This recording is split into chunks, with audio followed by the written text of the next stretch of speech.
WhatsApp guys, তো এখন 7:57 মানে প্রায় 8টা বাজে, 7:57 মতো বাজে। আমি জাস্ট ঘুম থেকে উঠলাম, উঠে ব্রাশ ফ্রাশ করে রয়েছি। আর আজকে যেহেতু নীল পুজো, আমার মা ভোরবেলায় গিয়ে একদম গঙ্গায় স্নান টান করে চলে এসছে।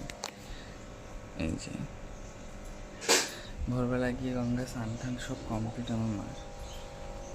আমি উঠলাম এখন স্নান টান করে গিয়ে আমাদের যে বাবা, মানে বাড়ির যে শিবটা, তাকে শ্যাম্পু ট্যাম্পু দিয়ে স্নান টান করে চকচকে করাবো, বুঝলেন? এই যে তাকে আজ স্নান করাবো, শ্যাম্পু ট্যাম্পু দিয়ে স্নান টান করাতে হবে। ওই জন্য আজ একটু তাড়াতাড়ি উঠে গেলাম। মা বলছে যে তাড়াতাড়ি উঠলি, যাই হোক চলুন চাটা খাই, খেয়ে দিয়ে তারপর স্নান করবো, কারণ আজ বেশি কোনো কিছু কাজ নেই। তো এই কারণে স্নান টান করে পুছে দেবো। বুঝলেন? চলো। তো গাইজ এখন 8:42 মতো বাজে, 15 মতো বাজে। আমি চলে এসেছি স্নান টান করে পুজো দেওয়ার জন্য। আজকে অনেক দিন বাদে 9টা বাজারও আগে পুজো দিতে আসলাম, অনেক দিন বাদে। মাঝখানে ডিলে হচ্ছিল, মানে 9টা বাজার আগে আমি আসতেই পারছিলাম না। ফাইনালি আজকে আমি আসতে পেরেছি। আর এখন আমি করাবো বাবা স্নান।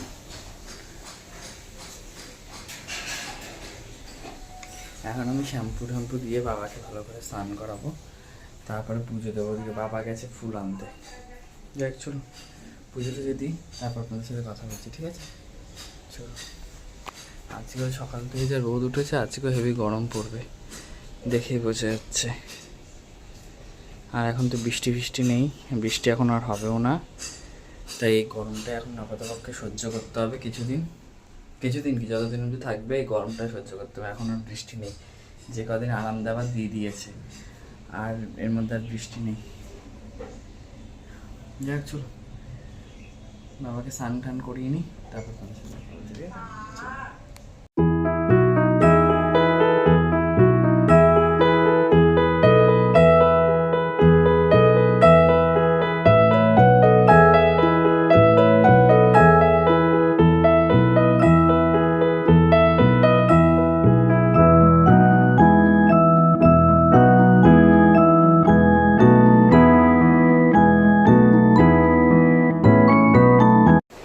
তো গাইস, আজকে আমি নিয়ে যাব আপনাদের এমন একটা জায়গায় যেখানে 500 বছরের ইতিহাস আগলে বাবা মহেশ্বর বসে রয়েছেন। কেউ কেউ এই জায়গাটা অবশ্যই চিনে গেছেন, আর কেউ কেউ এখনো চেনেননি। তো তাদেরকে আমি চেনানোর জন্য নিয়ে যাচ্ছি আজকে সেইখানে। তো এখন ঘড়ি কাটা চলে গেছে 4টের ঘরে, তো দেরি না করে আমি বেরিয়ে যাবো। সো চলুন যাওয়া যাক। তো গাইস, আমি আর আমার ভাই চলে এসেছি অরবিন্দ রোডে। এবার এখান থেকে লঞ্চ টপকে ওপারে যেতে হবে, বুঝলেন? আশা করি অনেকে বুঝে গেছেন কোথায় যাচ্ছে, আর যারা বোঝেনি তাদের জন্য দেখতে থাকুন আমার ভিডিওটা, তাহলে বুঝে যাবেন। তো আমরা যাওয়ার পথে চলে গেছিলাম একটু ব্রহ্মময়ী মন্দিরে, ব্রহ্মময়ী তলায়, ব্রহ্মময়ী মায়ের কাছে। আর এখানেও পুজো হচ্ছিল শিবের, ওখানেও বাবার পুজো হচ্ছিল, যেহেতু আজকে নীল ষষ্ঠী সেই কারণে। আর আজকে গঙ্গায় এত ভিড়, মানে বিশাল ভিড় হয়েছিল গঙ্গায়। সব নীল পুজো বলে স্নান করে যাচ্ছে। আর তারপর আমরা লঞ্চের জন্য দাঁড়িয়েছিলাম। আর লঞ্চে ওঠার পর এই যে গঙ্গার দৃশ্যটা, উফ, এক কথায় মন ভরে যায় দেখলে পরে। এত সুন্দর লাগে না এখানে দেখতে, মানে সত্যি মন ভরে যায় দেখলে পরে।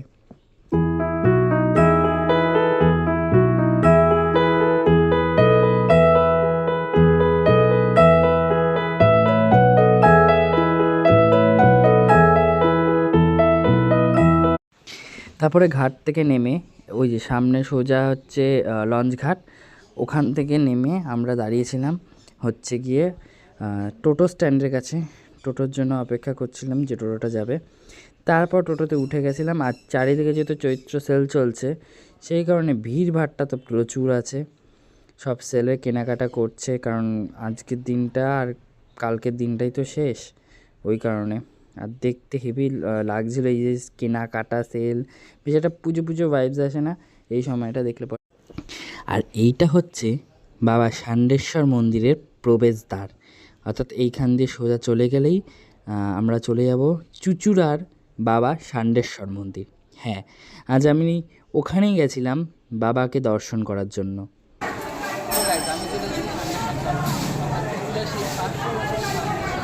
দাঁড়িয়ে আছে। আর এখানে আমার পিছনে রয়েছে বাবার মন্দির, তাছাড়াও এখানে আরও অনেক মন্দির আছে, তো সেই সব মন্দিরগুলো আরও দেখাবো।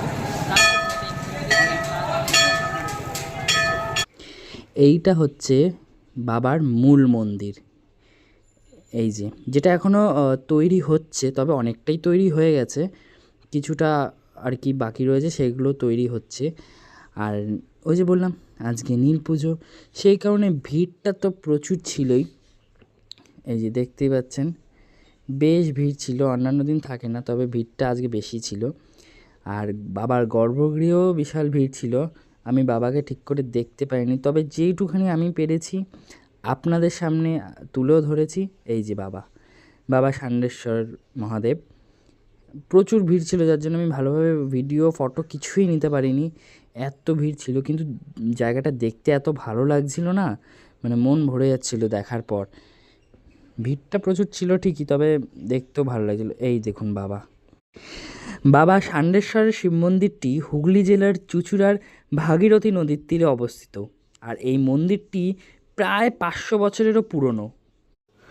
অন্যান্য দিন এই মন্দিরে এতটা ভিড় হয় না, যেহেতু আজকে নীলষষ্ঠী তাই এতটা ভিড় হয়েছিল। আর এই ভাগীরথী গঙ্গার থেকে কিন্তু বাবা ষান্ডেশ্বর মহাদেব উঠেছিলেন। এই মন্দিরের অনেক ইতিহাস আছে, সেটা তো আমি আপনাদেরই বলবই। আগে চলুন গঙ্গার নিচটা একটু ঘুরে আসি। বেশ হাওয়া দিচ্ছিল তখন, আর বেশ ভালো লাগছিলো। তবে আর ঘাটটাও প্রচুর বড়, আর অনেকগুলো দোকানপাট বসেছিল, যেহেতু নীল পুজো ছিল। আর ঠিক গঙ্গার পাশে ছিল একটা বজরংবলীর মন্দির। আর এই দেখুন এখানে অনেক দোকানপাট অনেক কিছু বসেছে, তবে গঙ্গায় কিন্তু তখন সেই মুহূর্তে ভাটা ছিল।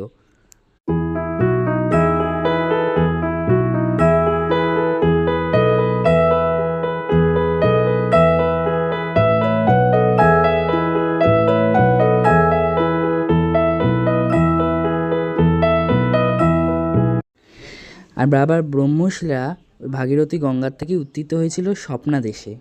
আর এই মন্দিরে কিন্তু সর্বক্ষণ পুরোহিত থাকে, আপনারা যারা পুজো দেবেন ভাবছেন তারা পুজো দিতেই পারেন। তবে এই মন্দিরে কিন্তু খুব একটা বাইরে বা আশেপাশে দোকানপাট নেই, একমাত্র বিশেষ দিন ছাড়া, মানে নীল পুজো বা শিবরাত্রি বা মায়ের পুজো এরকম কোনো বিশেষ দিন ছাড়া দোকানপাট বসে না। তো যারা পুজো দেবেন ভাবছেন তারা অবশ্যই বাইরে থেকে পুজোর জিনিসপত্র কিনে নিয়ে আসবেন। আর এই হচ্ছে শ্রী শ্রী সিদ্ধেশ্বরী মাতার মন্দির। বাবার মন্দিরের ঠিক সামনাসামনি, অর্থাৎ বাবার মন্দিরের উল্টো দিকেই মায়ের মন্দির, যেন একে অপরের দিকে চেয়ে আছে, তাকিয়ে আছে, ঠিক একদম সোজাসুজি এই মায়ের মন্দির। তারপরে খানিকটা গেলেই দেখতে পারবেন বঙ্কুবিহারী মন্দির, অর্থাৎ রাধা মাধব এখানে অবস্থিত রয়েছেন। তার সাথে সাথে আরও ছোটো ছোটো রাধা মাধব, গোপাল এনারাও আছেন। আর ঠিক তার থেকে খানিকটা এগিয়ে গেলে আপনারা দেখতে পারবেন শ্রী শ্রী জগদ্দা দুর্গা মাতার মন্দির, অর্থাৎ দেবী জগদ্দার মন্দির। এই যে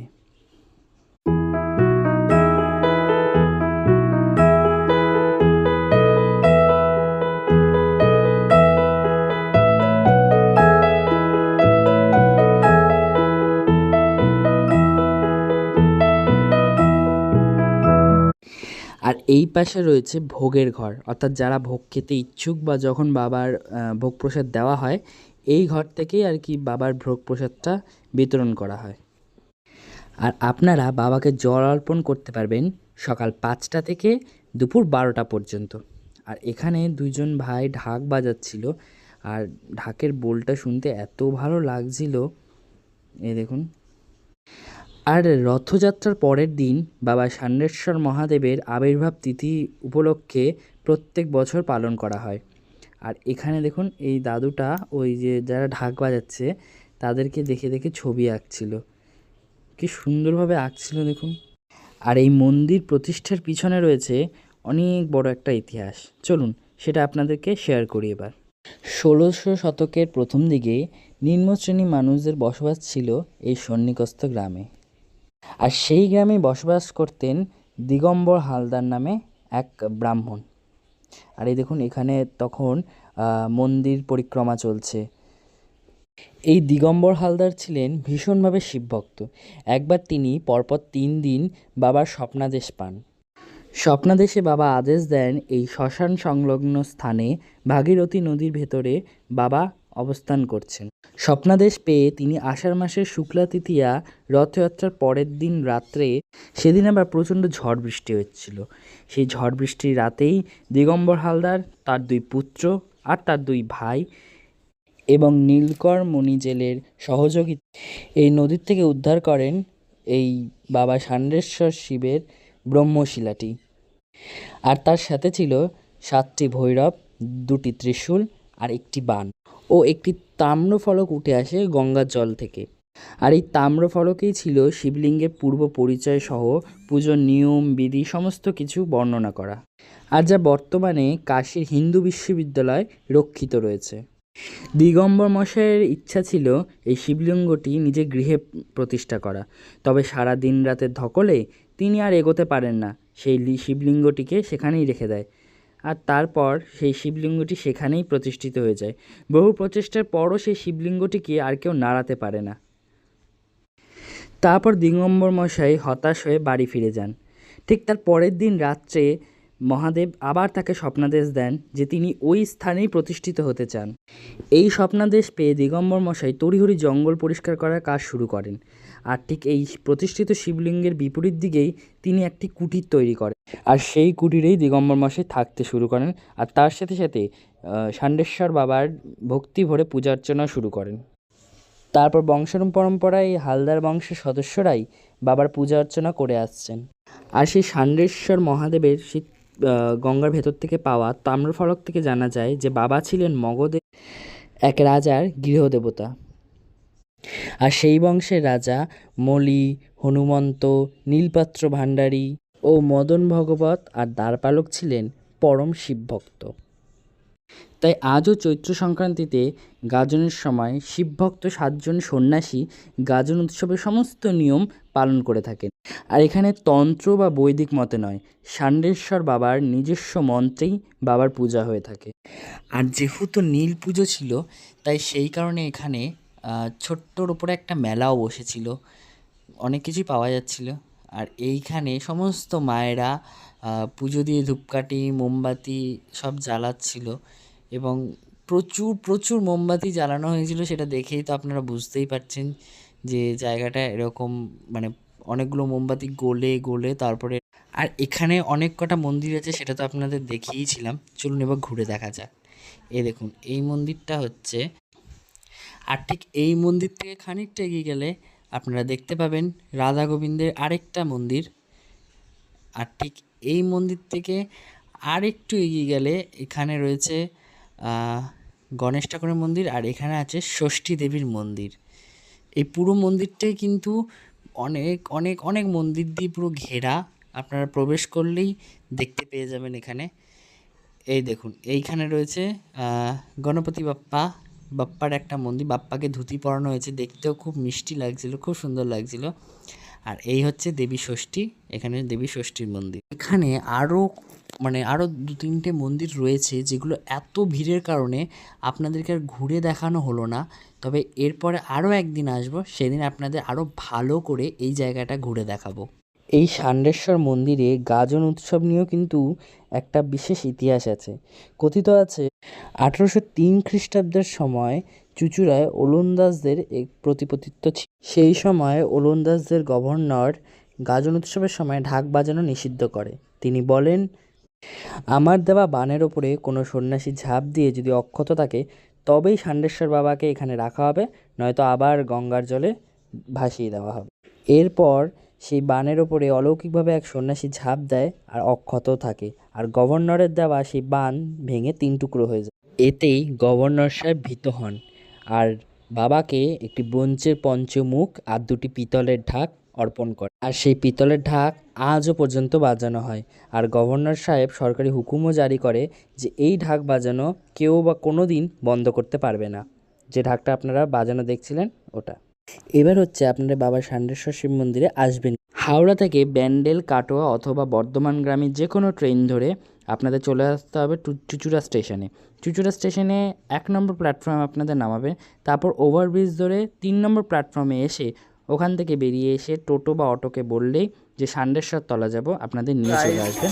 মাথা পিছু 15 টাকা করে নেবেন, অথবা আপনি নৈহাটি বর্মা থেকে বেরিয়ে আসেন তাহলে লঞ্চঘাট থেকে আপনারা টোটো পেয়ে যাবেন ষান্ডেশ্বর তলা আসার জন্য। বিশাল ভিড়, অন্য দিন আসলে আরও ভালোভাবে আপনাদেরকে মন্দিরটা ঘুরিয়ে দেখাতে পারতাম, কিন্তু যে কটা ক্লিপ নিয়েছি আমি ঠিকঠাক করে গুছিয়ে ঠিক আপনাদের দেখিয়ে দেবো। তো পূর্ণিমা বাড়ি যাওয়া যাক। এখন 10টা 20 মতো বাজে, আমাদের খাওয়া দাওয়া সব কমপ্লিট, আর এখন যাবো আমি শুতে। তো লাইক শেয়ার কমেন্ট সাবস্ক্রাইব করতে বলবেন না, ডেইলি লাইফস্টাইল উইথ সৌরভ। আপনারা তো আমাকে ভালোবাসা দিচ্ছেন, আর একটু বেশি বেশি করে দিন। আর অবশ্যই লাইক শেয়ার কমেন্ট সাবস্ক্রাইব করতে ভুলবেন না, ডেইলি লাইফস্টাইল উইথ সৌরভ। দেখা হবে নতুন একটা ব্লগে, নতুন কোনো হিডেন প্লেস নিয়ে বা নতুন এমন কোনো জায়গা নিয়ে যেটা সম্বন্ধে এখনও অনেকেই জানে না বা অনেকে জানে, এরকম কিছু ইন্টারেস্টিং জিনিস নিয়ে আপনাদের সামনে আসবো। তো তার জন্য লাইক কমেন্ট শেয়ার সাবস্ক্রাইব করতে হবে। দেখা হবে নতুন একটা ব্লগে, ততক্ষণের জন্য টাটা।